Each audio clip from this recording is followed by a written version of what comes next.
भारत में एक लागू हुआ है यूजीसी, जो हर एक वर्ग या पिछड़ा हो या कोई भी हो बराबर में रखने के लिए यूजीसी लागू किया है। यूनिवर्सिटी या कॉलेज में भेदभाव, जातिगत भेदभाव होता था, इसीलिए जन्म स्थान के साथ भेदभाव नहीं होना चाहिए। अगर होगा तो इसकी रक्षा कौन करेगा? Supreme court. इन सब में सबसे ज्यादा सता दिया गया जातिगत, और खास करके एससी और एसटी को, इन्हें बहुत सता दिया गया। और इसके बाद सता दिया गया लिंग के आधार पर फीमेल को। किसको सता दिया? फीमेल। मारपीट देते थे सब फीमेल। इतना भेदभाव होता था, इतना भेदभाव होता था कि हर दूसरे दिन वो सुप्रीम कोर्ट पहुंच जाता था। हर दूसरे दिन सुप्रीम कोर्ट कहा कि अरे हम लोग और कोई मामला देखिए नहीं पा रहे हैं, और इन्हें समस्या है तब तो आ रहे हैं बेचारे। शौक से तो कोई हाईकोर्ट सुप्रीम कोर्ट आएगा नहीं। सरकार पे दबाव बनाया सुप्रीम कोर्ट ने कि कोई अस्थायी उपाय कीजिए। तब एक एक्ट पारित हुआ, एससी एसटी एक्ट, और एक महिला आयोग बना गया। इन तीनों मुकदमे में यदि किसी एससी को जाति सूचक शब्द या गाली दिए हैं, या किसी एसटी को गाली दिए हैं, या उसे जाति सूचक शब्द बोल के नीचा दिखाने का प्रयास किए हैं, उसे अलग दे दिए कि तुम नीचे बैठ, तुम इधर बैठ, कुछ भी बोले जिसे उसके जातिगत ठेस पहुंचा है, तो पुलिस पहले अरेस्ट कर लेगी। बाकियों में नियम है कि पुलिस एफआईआर करेगी, जांच करेगी, जांच के बाद अगर सही पाया गया कि आप अपराधी हैं तब अरेस्ट करेगी। इसमें कह दिया गया ऐसा नहीं, पहले अरेस्ट कर लो, जांच होते रहेगा बाद में। एक्चुअल होता क्या था कि पहले एससी एसटी जाते थे तो मुकदमा करने ना, तो थाने में भी उनके साथ बदसलूकी होती थी। तो एफआईआर लिखता नहीं था, एफआईआर लिख लेता था, उसका कर जांच कर रहे हैं, रिपोर्ट आएगा तो देखा जाएगा। अब उसके बाद वो गांव में जब दोबारा जाता था, हम एफआईआर करा के लाए हैं, तो गांव में धमकी देता था, तो ओकरा से हमरा उसको बाद विरोध कर रहे हैं, जिसमें 1 फरवरी को भारत बंद होने वाला है। और स्वर्ण जब विरोध क्यों कर रहे हैं? जब जातिगत भेदभाव ही नहीं है तो विरोध क्यों? अगर जातिगत भेदभाव है तभी तो विरोध हो रहा है कि नहीं हमारा विरोध है, हम भेदभाव नहीं कर पाएंगे, वो हमारा बराबरी में बैठेंगे। बराबरी के कारण ही विरोध हो रहा है। ये सब जो विरोध कर रहे हैं में कुछ राजनीति रोटी भी सेकना चाहते हैं, जैसे जेएनयू में भी रोटी सेकने चालू कर दिया है।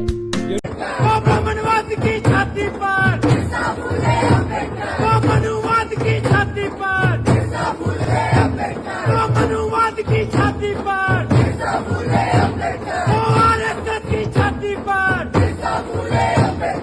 आरएसएस की छाती पर, तो नहीं रहेंगे अब तक। जेएनयू में भी नारा लग रहा है कि आरएसएस मुर्दाबाद, और मनुवादी कुछ मनुवादी लोग हैं कि मनुवादी को टारगेट कर रहे हैं।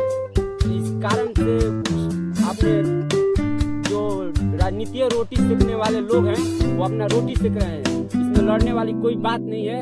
जातिगत भेदभाव के कारण यूजीसी लागू किया गया है।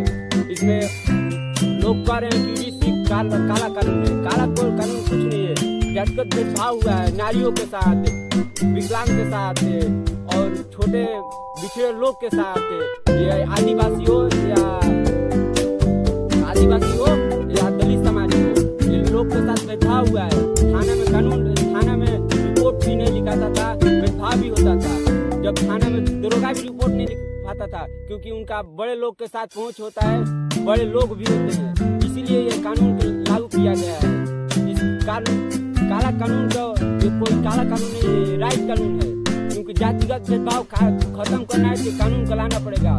जब कह रहे थे कि एक रहोगे तो सेफ रहोगे, तब एक रहो सेफ रहो, तो फिर में हिंदू राष्ट्र कैसे लगाएंगे? जब हिंदू राष्ट्र का बात आता था तो नहीं, ये हिंदू राष्ट्र का विरोध कर रहे हैं, ये दलित है, हिंदू राष्ट्र का विरोध कर रहे हैं, इससे पाकिस्तान भेज जाओ। जब ये यूजीसी कानून है तो इसका विरोध क्यों कर रहे हो? ये भी तो तुम पाकिस्तान चले जाओ, इंडिया है, ये भारत है, इसमें रहना है, हर एक बात हर एक कानून मानना पड़ेगा, और लिखा संविधान भी मानना होगा। जय श्री राम, जय भारत माता की जय भी। मोदी गारंटी कहकर जाता हूं, एससी एसटी और पिछड़ा वर्ग का आरक्षण ना भाजपा हटाएगी, ना किसी को हटाने देगी। ये मोदी का गारंटी।